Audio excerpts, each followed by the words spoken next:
With both her grandfather and uncle on the Miracle Mile honour roll, and her father a prolific winner throughout his illustrious career, little wonder that Amy Day was as keen as mustard to join in the family tradition as soon as possible.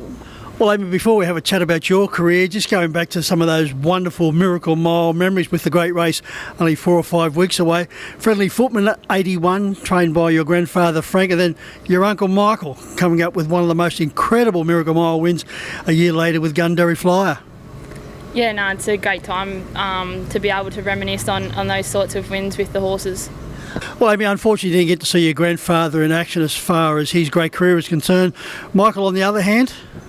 Yeah, worked with Uncle Michael a lot, drove a few horses for him, and been fortunate enough to have a successful family behind me. No doubt you've seen those Miracle Mile wins on numerous occasions. That Gundary Flyer win still remains in everyone's mind as one of the great Miracle Mile victories. Yeah, unfortunately I wasn't around to see that at the time, but definitely watched it numerous times. No doubt you've got the tape well and truly worn out by this stage. Yeah, definitely. Well, what about your career, Amy? You were very keen to start driving and training horses just like your family. Yeah, I was born into it. Probably didn't know any other way, being brought up going to feed the ponies and whatnot, and it's just been a way of life, I guess, ever since I was young. Like many of our rising stars, and you're now an established star, coming through the mini trot is all important. I think so. It gives you a feel of the track and the atmosphere, and being able to be around the elders with the other drivers and everything on race nights. Your father's had numerous good horses, St William, Magic Operative, Magic Bliss to name a few.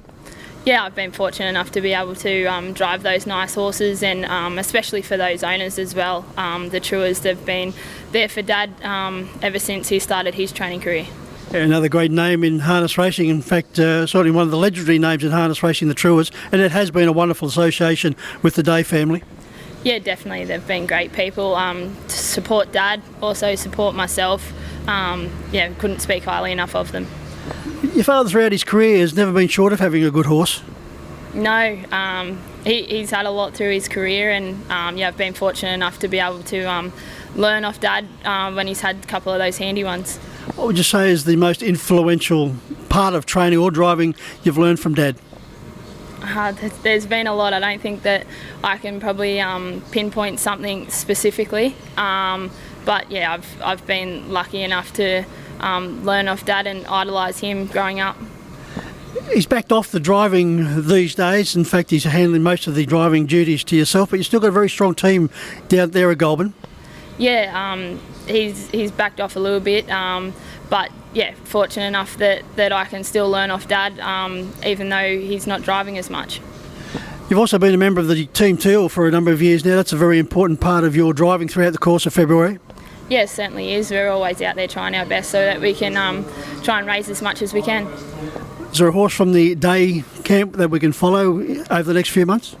I think the mare to follow might be Dancing Chick. She's very lightly raced but doing a great job.